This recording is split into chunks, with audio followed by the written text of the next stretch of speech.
Hoy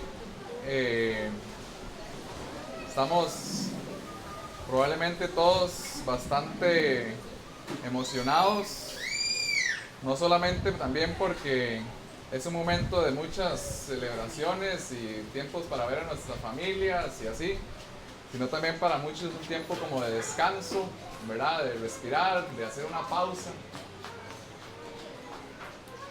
Y yo quiero animarlos a que recordemos el motivo principal por la cual tradicionalmente celebramos la Navidad.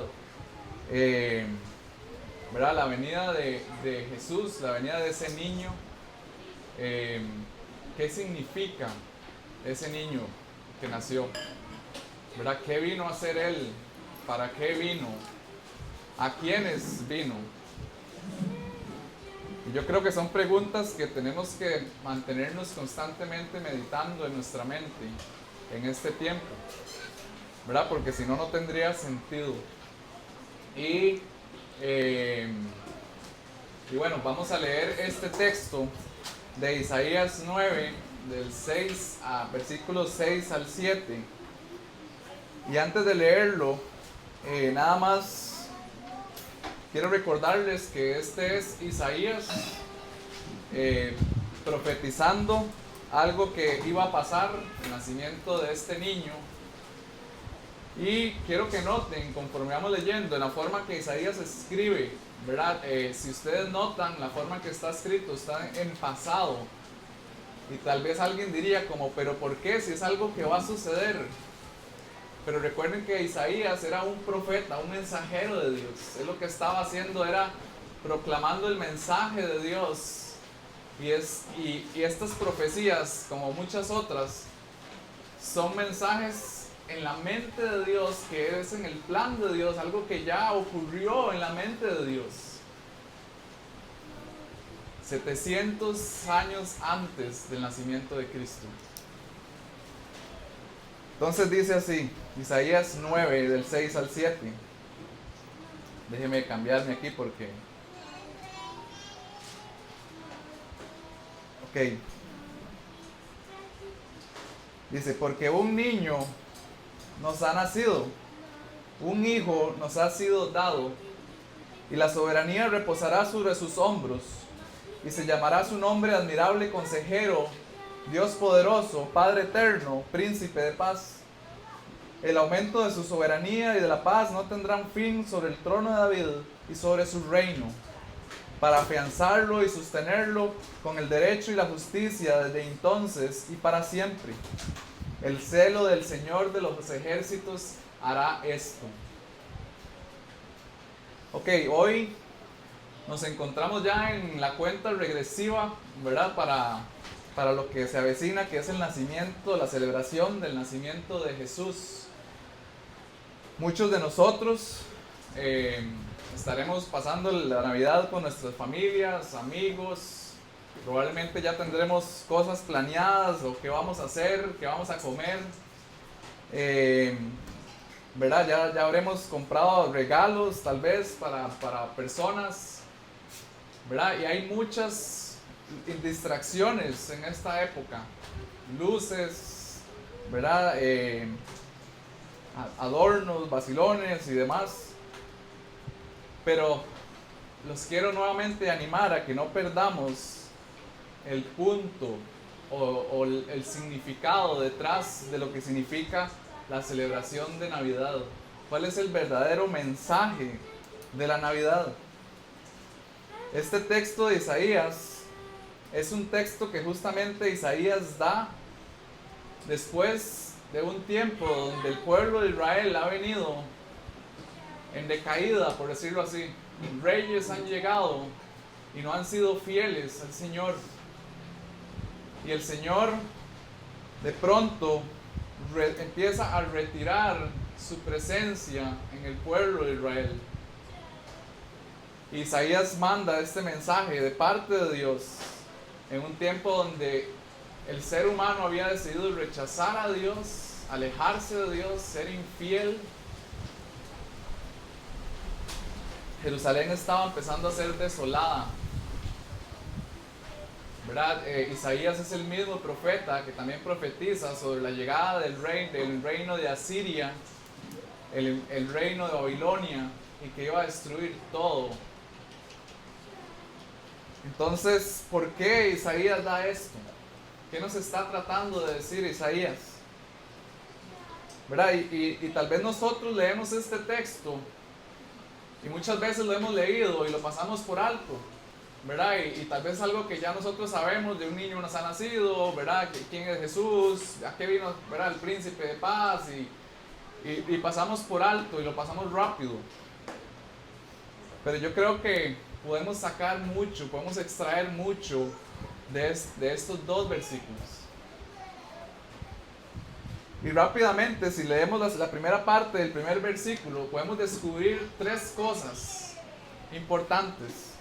Lo primero que nos revela es que este niño que nos ha sido dado, este regalo que nos está siendo dado, fue definido como un niño de carne y hueso, nacido de la misma forma como usted y yo nacimos. Amén, amén, así es. ¿Verdad? Y esto lo que nos enseña es que Él es 100% hombre, Amén. como usted y como yo. En segundo lugar, rápidamente podemos ver que Isaías nos está diciendo de que este niño nos ha sido dado, ¿verdad? Y esa expresión de nos ha sido dado es básicamente una expresión de que no es algo que nosotros podamos ganarnos, no es algo que nosotros podamos comprar, obtener, ¿verdad? No es algo que yo puedo ir al súper y adquirirlo, sino que es un regalo, es algo que nos ha sido dado, ni siquiera lo esperábamos, es algo que nos agarró de sorpresa y nos fue dado por gracia. No es algo que ni siquiera merecíamos y se nos fue dado. Y en tercer lugar, este texto también nos revela de que ¿quién fue el que nos fue dado? Dice que fue un hijo nos ha sido dado. Y yo creo que la pregunta aquí es, ¿pero un hijo de quién? ¿Verdad? Hoy nosotros tenemos más revelación de la que tal vez había en los tiempos de Isaías. Hoy nosotros tenemos un versículo ¿verdad? Como muy conocido, que es Juan 3:16, y leemos: porque de tal manera amó Dios, y ese Dios es el Padre, al mundo, que dio a su Hijo unigénito, para que todo aquel que crea en Él no se pierda, mas tenga vida eterna. ¿Verdad? Era este Hijo, el Hijo de Dios, el que estaba siendo dado. De nuevo, rápidamente, entonces vemos a este niño de carne y hueso, 100% hombre, un niño que nos está siendo dado por gracia, no algo que estábamos esperando ni podemos obtener, sino es algo que nos está siendo regalado, y nos está siendo regalado por un padre que está entregando a su hijo, ¿verdad? Y eso nos dice también de quién es ese hijo. Es Dios mismo, 100% Dios, entregando a su hijo. Ahora, yo creo que detrás de todo esto podemos ver el amor de Dios, el plan de Dios, el cuidado de Dios, orquestando todo esto, ¿verdad? Para nosotros. Y la pregunta es, ¿nosotros amamos al mundo de la misma manera que Dios amó al mundo? Porque el versículo nos dice, de tal manera amó Dios al mundo. Pero ¿qué es el mundo? El mundo es un mundo de hombres caídos, hombres infieles, manchados por el pecado, hombres criminales, enemigos de Dios, que no quieren nada con Dios, que le han dado la espalda a Dios. Ese es el mundo. Esos éramos nosotros, y seguimos pecando, seguimos siendo nosotros. Nuestra naturaleza es pecaminosa. Ese es el mundo Pero Dios amó al mundo. Dios amó a los autores del pecado. Dios aborrece, odia el pecado, pero Dios ama al autor del pecado, a los autores del pecado. Dios quiere restaurarnos, llevarnos a Él. Y de esa manera Dios nos amó para que nosotros, por medio de Cristo, pudiéramos encontrar un camino hacia Él. A través de Isaías vemos el plan y la redención de Dios. De que por medio de ese niño que nos ha sido dado podamos regresar a Él. Gracias a Dios, nuestro corazón no es como, ¿verdad?, como el de Dios. Gracias a Dios, Dios tiene un corazón de amor, ¿verdad?, de querer restaurarnos. Gracias a Dios, nuestra salvación no depende de los hombres, sino depende de Dios. Él ha restaurado todo. Él tiene un plan perfecto por medio de su Hijo.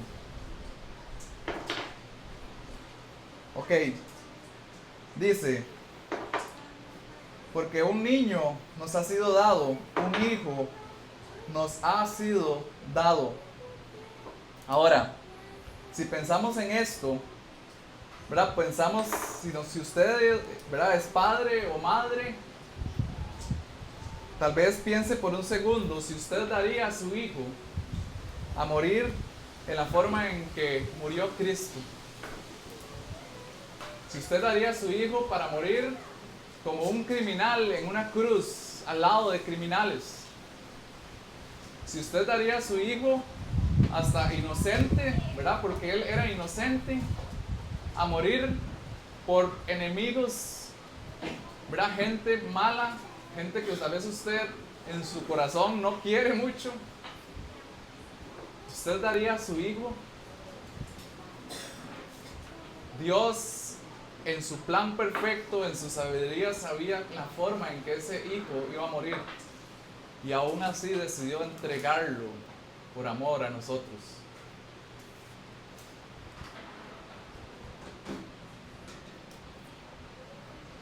Ahora, ¿bajo qué circunstancias llegó este niño? ¿Verdad? ¿Qué estaba pasando cuando este niño llegó? ¿Verdad? Recordemos, como les decía al principio, en el tiempo de Isaías profetizó sobre la llegada de Asiria, Babilonia, ¿verdad? Iban de caída todo el pueblo de Israel, por decirlo así. 400 años antes de la llegada de Cristo, se conoce como los 400 años de silencio. No había comunicación de Dios a su pueblo, no había profetas en ese tiempo. Dios se había apartado totalmente. Pero de repente se nos dice que ese pueblo vio una gran luz. ¿Verdad? De repente entra en vigencia, en cumplimiento esta profecía de Dios llegando al mundo por medio de su Hijo. Y había gran expectativa, ¿verdad?, de cierta forma, de que Dios iba a hacer algo, de que Dios iba a enviar a un Mesías, de que Dios iba a hacer algo, pero no pasaba nada. Había desesperanza, tristeza, dolor, pero de repente vimos una gran luz por medio de ese niño. Y yo quiero llevarlos a sentir un poco de la emoción que se pudo haber sentido de la llegada de ese niño, del nacimiento de Cristo en la tierra. Si nosotros vemos en Lucas 2, versículos 25 en adelante, se nos narra la historia de dos personajes, una mujer, un hombre avanzados en edad, ¿verdad? No, probablemente no se conocían entre ellos, o sí, no se nos dice, pero no eran un matrimonio, eran personas totalmente aparte. ¿verdad? Y estos hombres estaban esperando la llegada de un niño. Estaban a la expectativa, ¿verdad? Se les había sido anunciado por el Espíritu de que algo iba a pasar, y por eso ellos dicen que van al templo. Y leemos en el versículo 25 donde dice: había en Jerusalén un hombre que se llamaba Simeón. Este hombre, justo y piadoso, esperaba la consolación de Israel. ¿Verdad? Y quiero hacer una pausa aquí. Cuando leemos la consolación de Israel, se nos dice un poco del estado en que estaba Israel. ¿Verdad? Como les decía, Israel estaba en gran dolor, gran aflicción, 400 años sin escuchar nada de Dios. ¿Verdad? Y dice, el Espíritu Santo estaba sobre Simeón, sobre él. Y por el Espíritu Santo se les había revelado que no vería la muerte, se le había revelado que no vería la muerte sin antes ver al Cristo el Señor. Movido por el Espíritu, fue al templo. Y cuando los padres del niño Jesús lo trajeron para cumplir por él el rito de la ley, Simeón tomó al niño en sus brazos.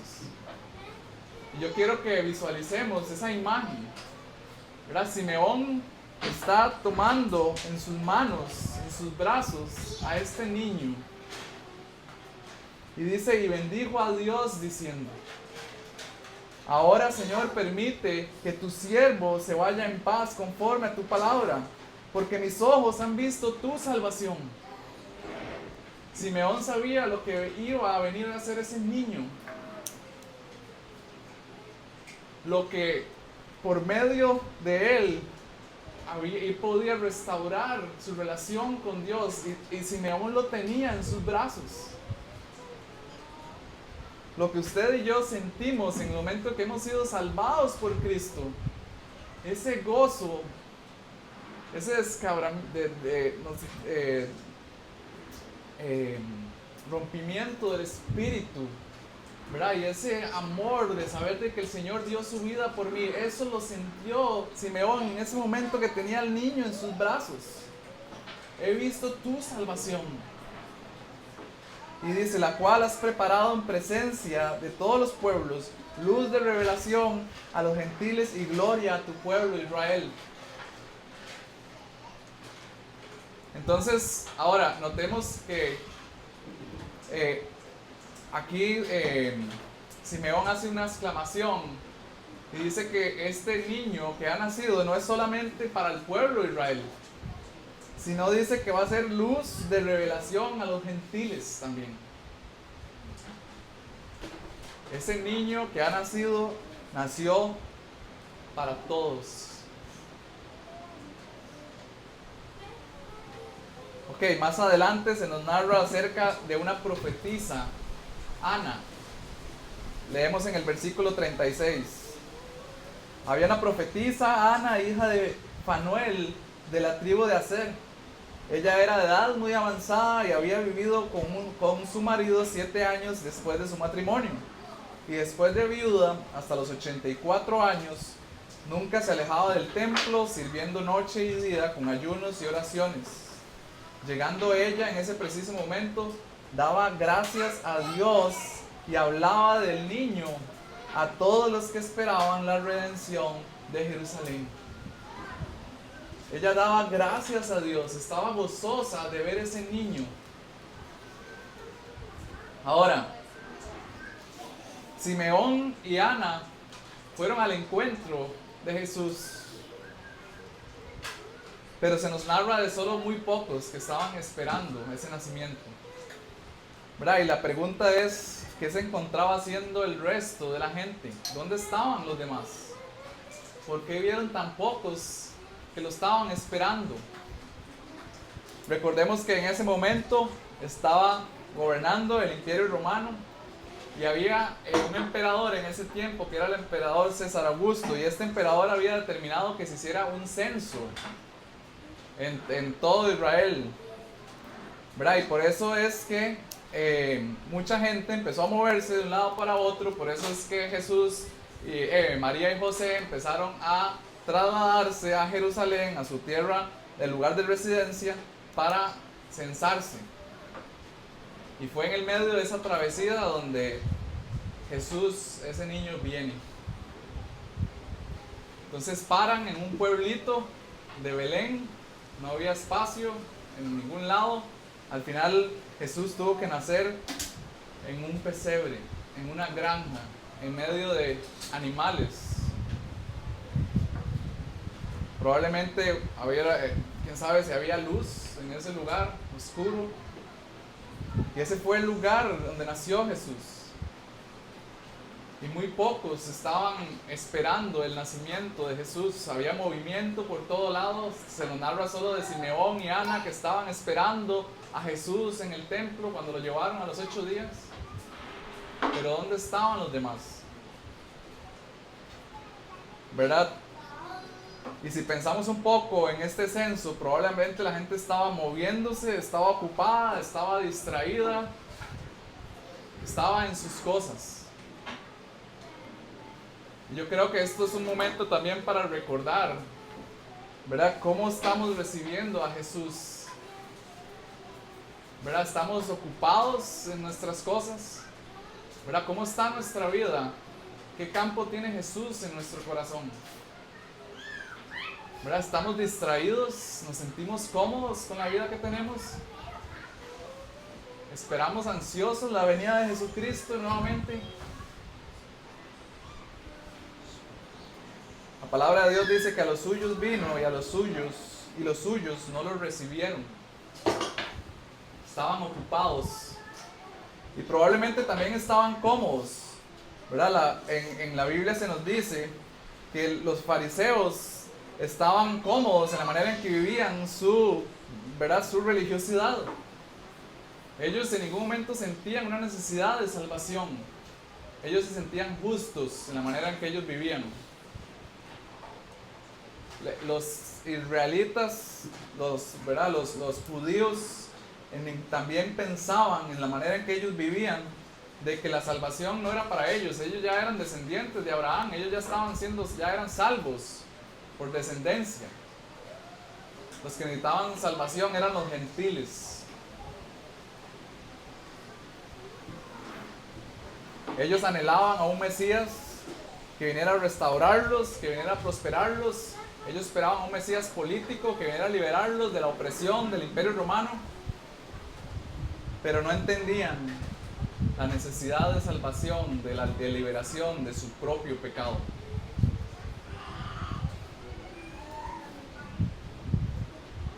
Yo creo que también es nuevamente abrir nuestro corazón y al Señor y decirle, ¿realmente necesito la salvación del Señor? ¿Realmente estoy necesitado de que el Señor me libere de mi pecado?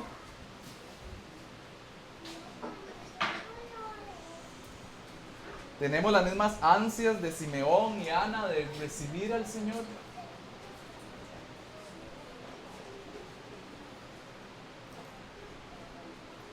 Por eso les decía al principio que en medio de todas estas festividades, celebraciones, no perdamos la esencia de lo que significa el nacimiento de Cristo. ¿A qué vino Cristo?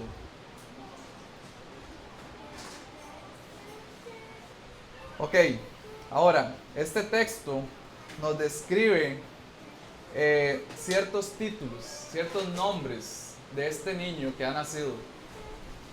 Y se nos dice que ese niño iba a ser llamado admirable consejero, Dios poderoso, Padre eterno, príncipe de paz. Ahora, ciertamente, este niño que ha sido dado, Jesús, él fue admirable en todo. ¿Verdad? Podríamos decir mil cosas. ¿Verdad? Fue admirable en su entrega. ¿Verdad? Él dejó el cielo, la gloria, para estar aquí con nosotros en medio de un mundo caído. Él es admirable en que dejó lo eterno para venir a lo terrenal. Él es admirable en que Él dejó un lugar donde el tiempo no tiene ningún valor a venir aquí a adherirse a un tiempo donde Él tuvo que esperarse 9 meses en la pancita de su mamá María. Él tuvo que esperarse 30 años para empezar su ministerio. Él tuvo que apegarse a un lugar donde el tiempo es importante.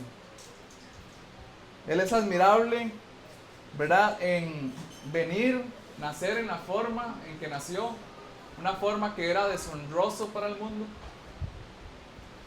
Él es admirable en el hecho de que tuvo que dejar a su padre, en el que tenía comunión con él de manera perfecta, a venir aquí a tratar de tener comunión con sus discípulos que al final lo iban a abandonar, traicionar, negar. Él fue admirable en su servicio, nunca dejó de servirles. Inclusive vemos a Jesús sirviéndole la noche antes de su muerte, lavándole los pies a sus discípulos. Él es admirable en todo el sentido, ¿verdad? Le sirvió a todo tipo de personas, le sirvió a los cobradores de impuestos que eran aborrecidos también en ese momento, le sirvió a las prostitutas, cenó con los ricos, con los pobres, con la gente odiada por la humanidad en ese momento.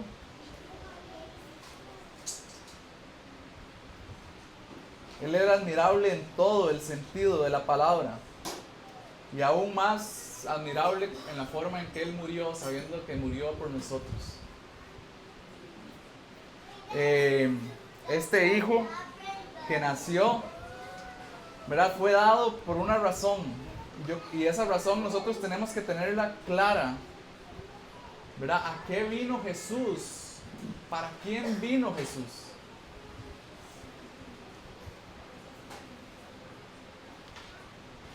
Yo tengo que entender estas dos preguntas: ¿a quiénes vino y para qué vino? Porque realmente ese es el centro de nuestra fe, esa es nuestra esperanza, es el fundamento de todo. No hacemos nada con entender de que, ¿verdad? Jesús, ay, qué lindo el bebé que nació hace 2000 años, ¿verdad? Si no entendemos para qué vino, a quiénes vino.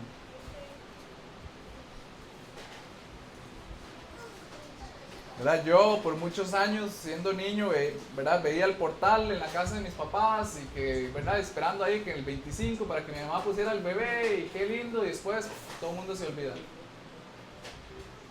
Y, ¿verdad? Y perdemos la óptica, realmente lo que es el Evangelio, ¿verdad? Su nacimiento, su vida, su muerte, su resurrección, todo lo que ese niño vino a hacer al mundo.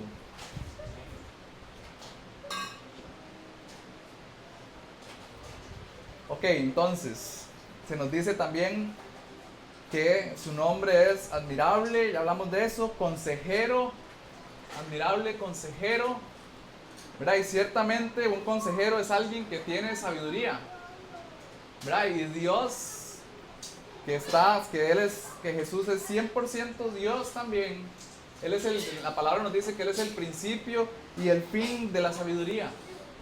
Toda la sabiduría reposa en Él.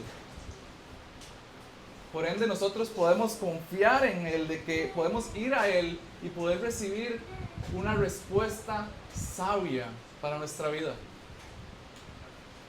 Es en Él que nosotros podemos ir y derramarle nuestro corazón, expresarle todo lo que sentimos, porque sabemos de que podemos confiar en ese consejero, de que Él no va a ir y contarle a la gente todos nuestros pecados, sino que más bien Él llega y los agarra y los envía al fondo del mar y nunca más se acuerda de ellos. Ese es nuestro Dios.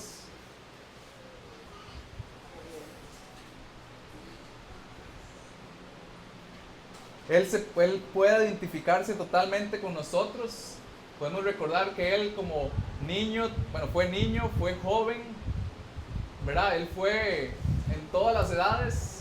Él puede sentir lo que realmente cada uno de nosotros sentimos. La palabra de Dios nos dice que Él fue tentado en todo, pero no pecó, nunca pecó.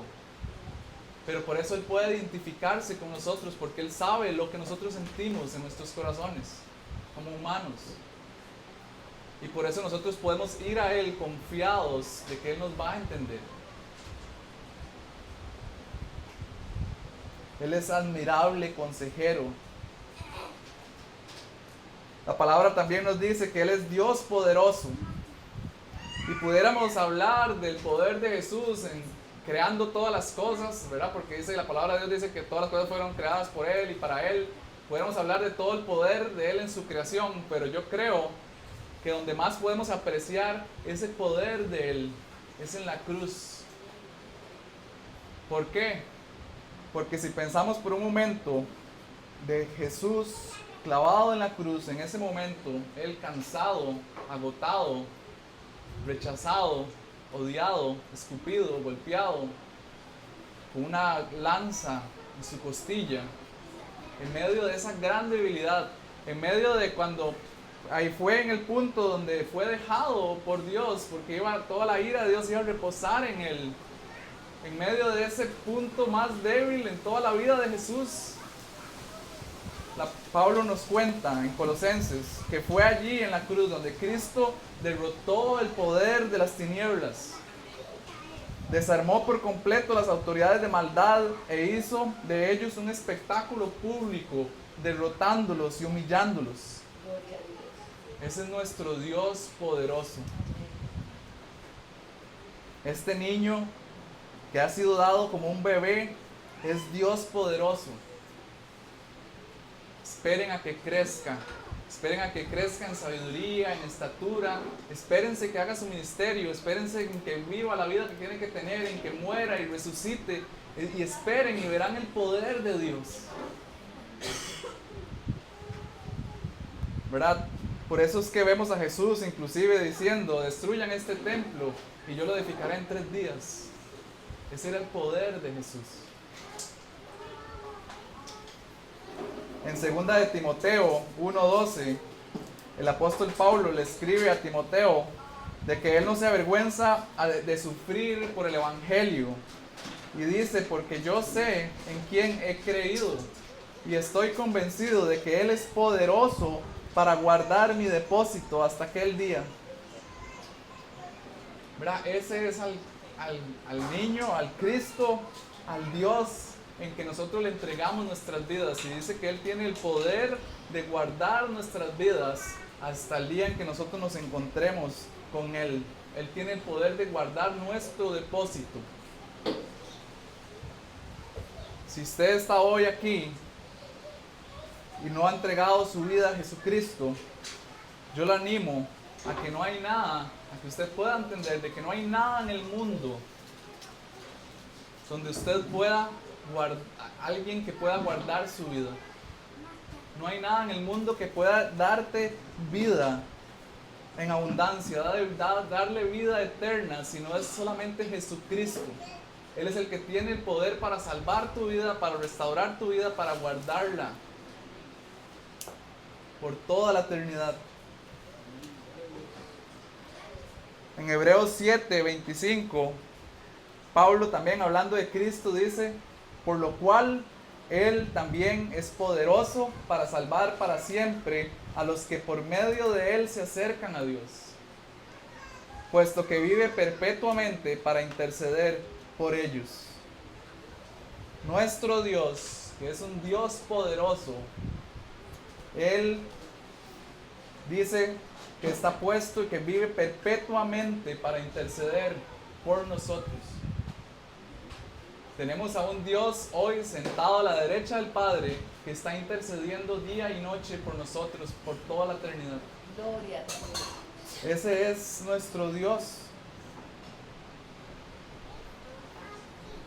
También se nos dice en Isaías que Él es Padre eterno. ¿Verdad? Si nosotros vamos a Salmo 103, versículo 13. Salmo 103, versículo 13 dice: como un padre se compadece de sus hijos, así se compadece el Señor de los que le temen. ¿Verdad? Podemos estar seguros de que Cristo se compadece por nosotros, ¿verdad? De la misma o la mejor manera de lo que usted se compadece por sus hijos. Si usted alguna vez ha visto a sus hijos llorar, sufrir por algo y su corazón se le hace así, imagínense a Dios que es perfecto, santo, bueno. ¿Verdad? Él se compadece, Jesucristo se compadece por nosotros. Él podría, por eso es que se le da ese título, Padre Eterno, porque Él es nuestro Padre, Él nos entiende. y nos entiende para siempre. Y también nos da otro título, príncipe de paz. ¿Verdad? Un príncipe es el hijo de un rey. Él es el hijo del Dios Padre que ha venido con un propósito, y ese propósito es a darnos paz. Él ha venido a restaurar esa paz que se había perdido. Ese quebrantamiento, ¿verdad? Donde estábamos muertos en nuestros delitos y pecados, Él vino a restaurarnos con Dios y a darnos paz.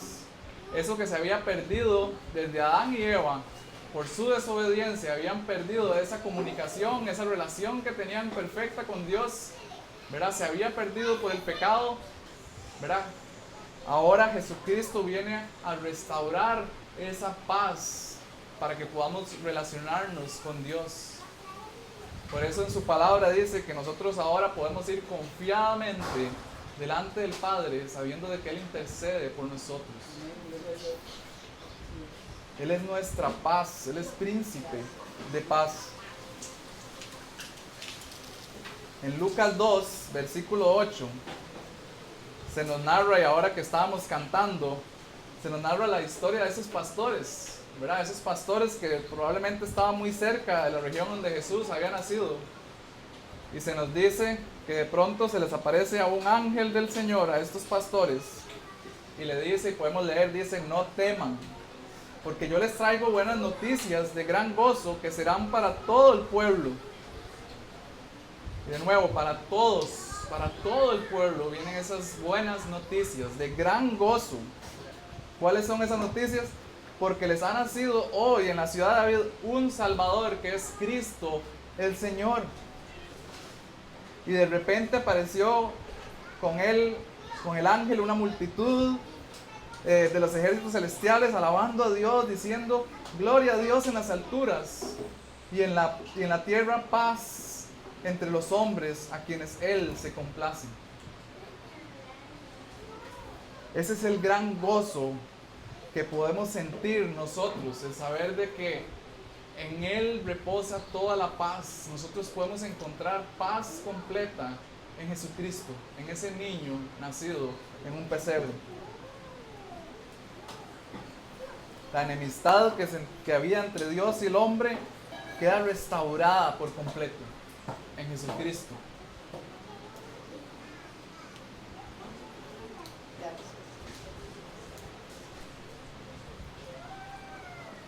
Ok. Jesucristo no solamente vino para restaurar esa paz, sino vino también para liberarnos de la esclavitud del pecado. Cuando Él nos libera del pecado, nos quita esa atadura al pecado, por ende también nosotros vamos a sentir paz, ¿verdad? Podemos ahora tener una relación con Él, nuestro espíritu se va a contentar porque podemos tener una relación con Él, porque ya lo que nos ataba ya no nos ata más.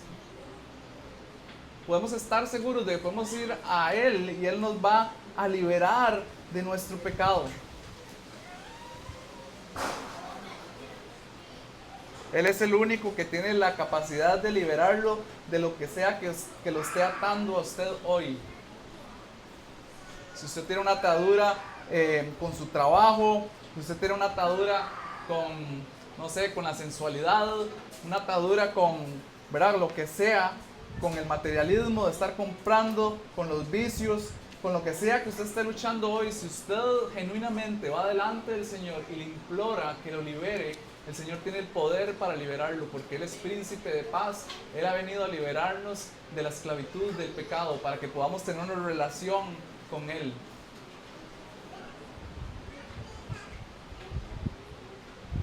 Y esa es la voluntad de Dios, de que su Hijo sea ese príncipe de paz para usted.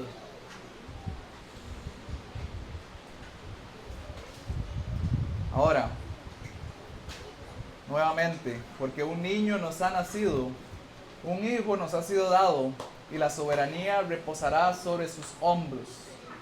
Ese niño, nacido en un pesebre, tendría sobre sus hombros la conducción del mundo entero.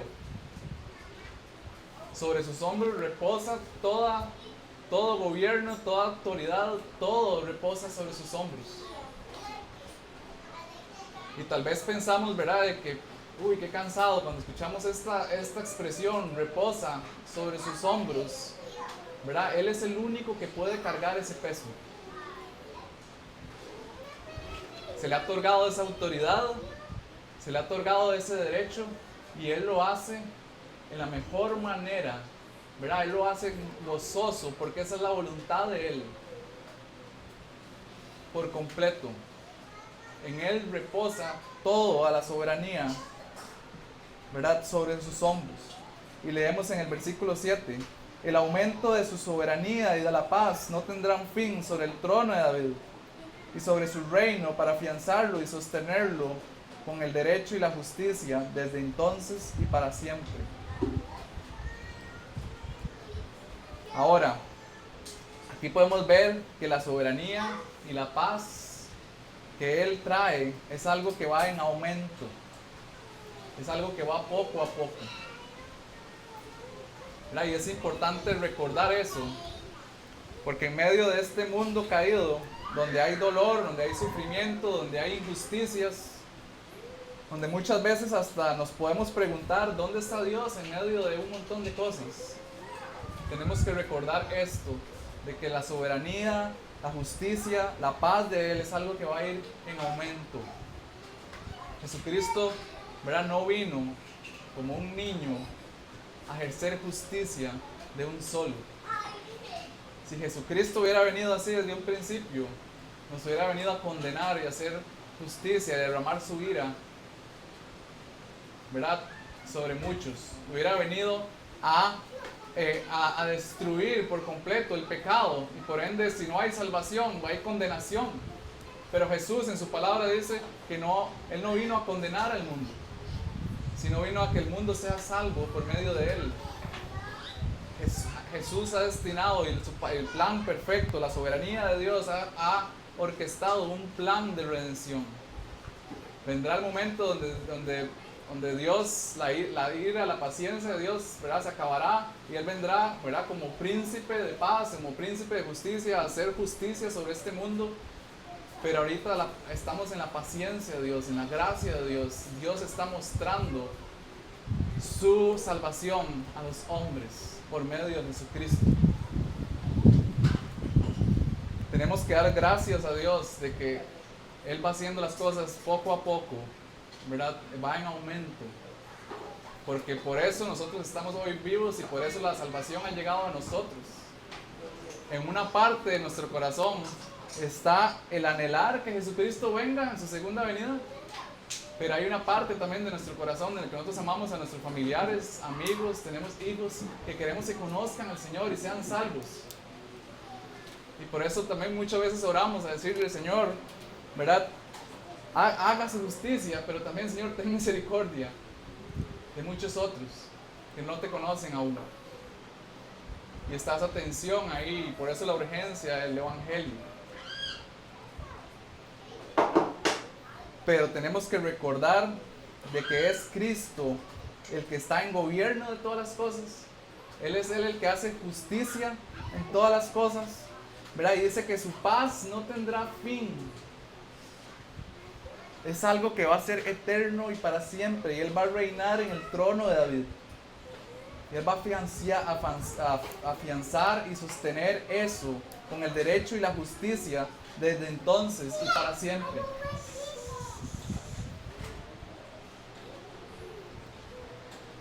¿Verdad? Yo creo de que este tiempo de Navidad es un tiempo para recordar lo que Cristo vino. Sí, vino como un niño hermoso, pero ese niño vino como un propósito. Es un tiempo para recordar de que Cristo vino a morir también en una cruz para darnos salvación. Él vino a darnos gozo, ¿verdad? Porque Él es nuestra salvación. Él vino a liberarnos del pecado. Este es un tiempo para recordar lo que Él ganó en la cruz.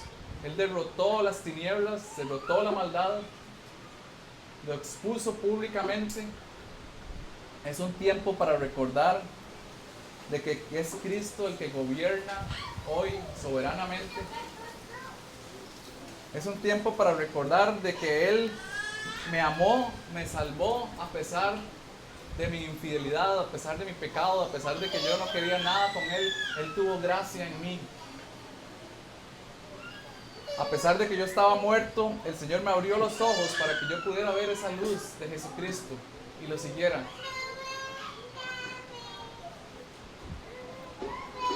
Tenemos que recordar también de que ese niño que nos ha nacido, que nos ha sido dado, que se le ha dado todos esos nombres, que ha venido a afianzar su reino, a hacer, ¿verdad?, a mantener la paz y la soberanía, tenemos que recordar de que todo eso ya fue hecho. Ese es el celo del Señor, y así como termina, el celo del Señor de los ejércitos hará esto. Es el celo del Señor el que hizo el cumplimiento de esa profecía. Yo creo que hoy nosotros tenemos mayor certeza de lo que pudo haber tenido a la gente hace miles de años. Nosotros vimos el cumplimiento de esa primera profecía. Nosotros hoy tenemos, ¿verdad?, sabemos de que Jesucristo va a venir por segunda vez. Yo creo que la pregunta es, ¿lo estamos esperando? ¿Cómo lo estamos esperando? Pero lo que sí sabemos es que el celo del Señor de los ejércitos va a hacer que Jesucristo venga nuevamente. Y no va a venir en un pesebre, en un lugar oscuro, rodeado de animales. No va a venir desapercibido, sino que Él, ¿verdad?, la palabra de Dios nos dice que más bien todo ojo lo verá. Dice que toda rodilla se doblará y toda lengua confesará que Él es el niño que nos fue dado, que Él es el Señor, que Él es el Dios del universo, para la gloria de Dios Padre. El celo del Señor de los ejércitos hará que esto suceda también. Entonces yo los animo a que podamos meditar en esto durante este tiempo de la Navidad, de que Jesucristo, ¿verdad?, es un niño nacido. Él trajo gozo, trajo libertad, trajo amor, trajo salvación. Él vino a morir por usted y por mí de la manera que Él murió. Él lo dio todo por nosotros. Y Él va a regresar nuevamente. Así es. Amén. ¿Preguntas?